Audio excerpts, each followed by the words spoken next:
period as Governor of the Bank of Canada, so much so that the Bank of England recruited him to also be Governor of the Bank of England. Mark Carney has had an outstanding career in the private sector. And I remember very well being in Davos, Prime Minister Carney, in that period of time, and he was a rock star, so to speak, for the financial community. Canada, as all of you know, has an outstanding relationship for its financial institutions. Our Prime Minister has stepped into public life at a very critical time where there are fundamental changes in geopolitics. And the Canadian people gave him that mandate to lead us through this critical moment. Among the commitments made by Prime Minister Carney is a commitment to diversify trade for reasons that all of us are familiar with. And actually, we can't think of a better place to start than here in the United Arab Emirates with our friends and allies. Ladies and gentlemen, Prime Minister Mark Carney.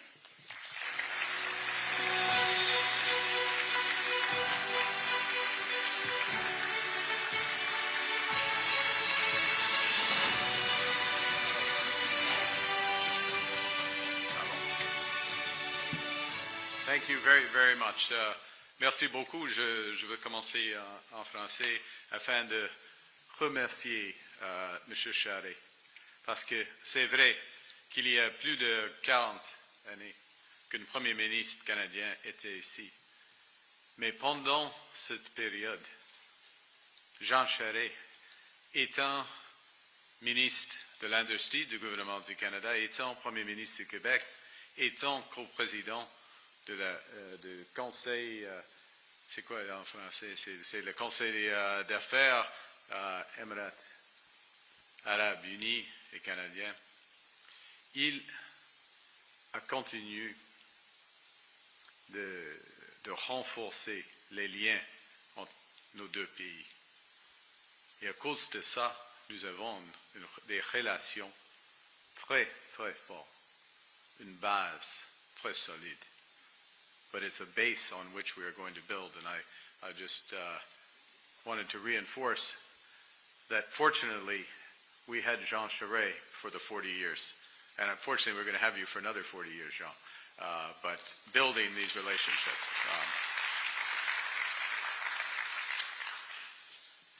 Your Excellency, Dr. Sultan Al Jaber, Your Excellency, Mohammed Al Swedi, Your Excellency, Minister Al-Thani, Excellencies, ladies and gentlemen, Musaba, thank you for that generous introduction. Thank you for our partners at ADNOC for hosting, and XRG for hosting us today. Je suis très heureux d'être ici aux Émirats Arabes Unis, un partenariat de plus en plus important et dynamique pour le Canada. And I'm especially honored to be addressing this group of business leaders from both our nations, gathered today by the Canada-UAE Business Council. As I just said in French, leaders like Jean Charest, co-chair of the council. But also, if I may add, Valérie Pisano from Mila, whose presence speaks to the depth and the ambition of our partnership. And as was mentioned kindly by Musaba, this is my second time addressing this group. 2 years ago, I had the pleasure of standing in front of you at COP28 in Dubai. Now, a lot has changed since then. I have a new job. More importantly, the world has woken up to some new realities, from trade to technology. And for many, the pace of that change is disorienting, it's threatening. But I suggest that the prescription for success in a world that's more dangerous, divided, a world where technological change is accelerating, the prescription for success is the theme of COP28. Theme, His Excellency led with a theme declared by His Highness Sheikh Mohammed bin Zayed. That theme, unite, act, and deliver. Now, under Dr. Sultan's leadership, COP28 united the global North and South, and for the first time convened world leaders, CEOs, investors, innovators, civil society from across the whole range, including the whole range of the energy sector. And against all odds and predictions, forged a consensus, officially, but also in the broader rooms, 198 parties officially. And countries and companies at COP28 chose to act. They chose to act. Triple renewable capacity generation, double energy efficiency, achieve near zero methane emissions by the end of this decade, and move towards, in the classic phrase, move towards energy systems beyond unabated fossil fuels. This is the UAE consensus, the strongest global climate agreement in decades, and still the roadmap for us to move forward. Remarkable achievement. And what is important, because consistent with that theme, Unite, Act, Deliver, the UAE is moving rapidly to turn those commitments into reality. Large-scale clean energy investments, under Masdar's leadership. It says in my notes, 50 gigawatts, over 50 gigawatts in clean power. Scratch that out, 70 gigawatts, over 70 gigawatts in clean power. Last month, the world's largest solar PV and battery energy storage system ever, achieving baseload solar power. I paused to let that sink in. Baseload solar power. It took me a few days to process this remarkable achievement. Really, truly showing the world where it's headed, where the future is. Now, I'm going to suggest in my few minutes that Unite, Act, Deliver is also how we should describe the historic transformation that's now underway in Canada. And the first aspect of this is unity. Because as Jean knows, and those of you who live in Canada and are active in Canada, Canadians have become united in the face of the fundamental change in U.S. trade policy. That's their choice. That's their right. But they have fundamentally changed their trade policy. We've become united in the face of a more dangerous and divided world, and in the face of the opportunities, but also the challenges of accelerating technological change. We're having a period of unprecedented cooperation across all levels of governments, across all regions of the countries, and importantly, between the public and private sectors. Now, secondly, we are acting with an ambition that hasn't been seen in generations. As Jean alluded to, we're fast-tracking major projects to transform our economy, breaking down barriers in trade within Canada, between the provinces, and importantly, that's why we're here, finding new partners, deepening our partnerships abroad. In the past few months, we've announced over $115 billion of nation-building projects, including new ports, such as Contrecoeur at the Port of Montreal with DP Ports. Energy corridors, critical minerals, clean energy. Projects that better connect our economy, that diversify our drivers of growth, and create reliable partnerships with our friends. Earlier this week, Canada's House of Commons passed our government's first budget.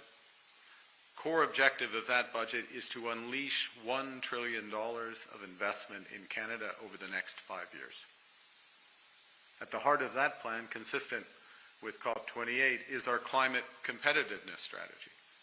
And that looks to double Canada's clean electricity grid, over 80% clean electricity grid, through a series of incentives, including a clean electricity tax credit, a productivity super deduction, 100% write-off of investments in the sector, and dedicated funds to connect our power grids. We're also expanding tax credits for carbon capture and storage, clean technology, clean hydrogen, clean tech manufacturing. And we're boosting incentives for critical minerals developments, from batteries to solar panels, energy storage systems, including a $2 billion critical minerals sovereign fund to finance new projects, emerging companies, provide price certainty. And we'll spend over $10 billion building the essential infrastructure from the first mile to the mines through to the trade corridors and ports out to the world. In parallel, we will expand our defense spending by over $80 billion in the next 5 years, with a skew towards creating huge opportunities in dual-use technologies from AI to aerospace. And third, in keeping with the spirit of COP28, we're laser-focused on delivering results. As Jean referenced, we're working to double our non-US exports, generating an additional $300 billion in new orders for Canadian resources, manufacturing, technology, and expertise. En moins de 6 mois, nous avons annoncé près d'une douzaine de nouveaux partenariats économiques et sécuritaires répartis sur 4 continents. Nous avons conclu de nouveaux accords avec l'Union européenne en matière de commerce et de défense, avec l'Allemagne dans les minéraux critiques. We've signed trade deals and partnerships in all 4 corners of the world in the last 6 months. We've just finalized a comprehensive economic partnership agreement with Indonesia, and we've launched negotiations for new free trade agreements with Thailand and the Philippines, which we intend to finalize alongside our free trade agreement with ASEAN next year. We are re-engaging with global giants, India and China. Now, brings us to today. On the surface, to the uninitiated, Canada and the UAE can appear as different as snow and sand. Yet we're deeply, deeply aligned. At our core, we're both trading nations. And at the heart, we're both homes to builders whose ambitions match the potential of their lands. We're both energy superpowers who can lead in all aspects of the energy transition, particularly in partnership. We have the expertise, the values, and the ambition to help lead the AI revolution through infrastructure, applications, and diffusion. And just as COP28 urged the world to do, Canada and the UAE are uniting, acting, and delivering. This includes in foreign policy. We're uniting to scale up humanitarian relief in Gaza. Our humanitarian relief could not be delivered to Gaza without the partnership with the UAE. Just as we work together to help evacuate and resettle Afghan refugees. And we're acting with determination to grow our relationship. Today, more than 150 Canadian companies operate in the UAE. We already trade over $3 billion annually. Our two-way investment, as you've heard, exceeds $100 billion. A few months ago, under the tutelage of His Excellency Mohammed al-Suwaidi, Canada and the UAE signed an agreement on AI to expand our cooperation on digital infrastructure. And my time in Abu Dhabi has been focused on how we deepen our partnership. Yesterday, Canada and the UAE signed, finally, a Foreign Investment Promotion and Partnership Agreement, or FIPA.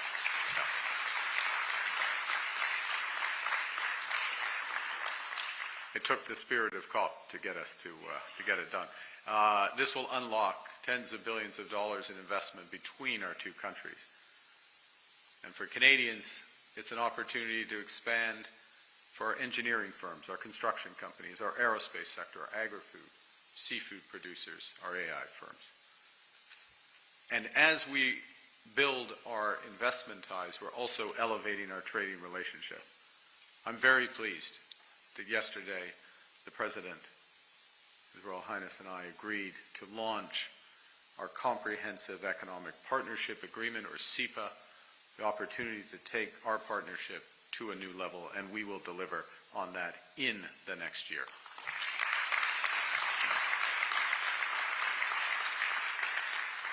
A landmark agreement that will cut tariffs, remove red tape, expand market access, lower costs for our exporters. You know, this is an economy, $700 billion, over 11 million people.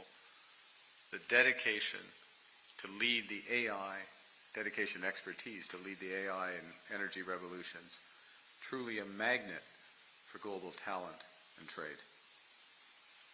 A globally significant commercial corridor, logistic hub that literally connects every corner of the world. You know, for comparison, for Canadians, when we signed our comprehensive economic partnerships, as Jean will remember, with Chile and Korea, trade doubled in a decade. I'm very confident that Canada and the UAE will achieve much more than that and much faster. Yeah.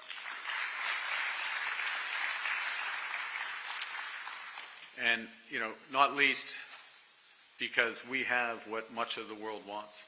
We're an energy superpower. We possess one of the world's largest resources of critical minerals and rare earths. We are a global leader in AI, in quantum, and life sciences.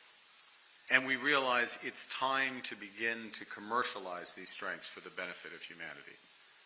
That's why I'm so pleased we're joined by leaders from Mila and Cohere, two of Canada's most prominent entities.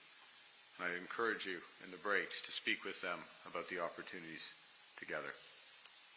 You know, one of the things, the many strengths of the UAE that Canada shares is offering investors the certainty that they deserve but all too seldom receive. Speaking for Canada, we're AAA rated. We're fiscally disciplined, financially resilient, and we are anchored in the rule of law. Over the next year, we will take significant measures to elevate our relationship. The Minister of Finance will lead a delegation of Canada's pension funds, $2 trillion of capital, which almost begins to sound significant in the UAE. $2 trillion in capital, the Canadian pension funds. They will come here next year early to deepen existing partnerships and develop new investment opportunities together. Canada's Minister of International Trade will also lead a business delegation here in January with companies from our energy, AI, infrastructure, and agriculture sectors. We welcome UAE investors to visit Canada. I will personally host them to explore investment in Canada's transformative projects. I'm pleased that we're going to add more direct commercial flights between our nations, increasing tourism, cargo, trade. I suspect they won't be enough, so we'll add more.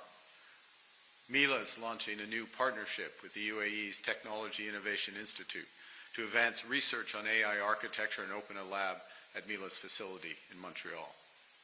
And this builds on our nascent cooperation in AI and cyber, including BlackBerry's new partnership with the UAE's Cybersecurity Council. There's more to come. I'm pleased that an agreement valued over $1 billion that's in the process of being finalized will expand critical minerals processing capacity in Canada, creating jobs, boosting long-term supply of minerals essential to energy technologies and advanced manufacturing. More on that soon. Now, I'm going to reiterate my invitation to visit Canada, particularly during the World Cup, but also during any time. This is a new chapter in our relationship, a new chapter in our partnership. Friends, in the spirit of COP28, Canada, the UAE are uniting behind our workers, our businesses, our interests, our values. We're acting with the speed and determination to get big things done. We're delivering on a new transformative partnership for the benefit of all our citizens. Le Canada a ce que le monde veut. Canada has what the world wants. Le Canada a les valeurs dont le monde a besoin. We have the values that the world needs. And now we have the ambition to match that of the UAE, to build a new partnership and a better future together. Thank you very much. Merci beaucoup.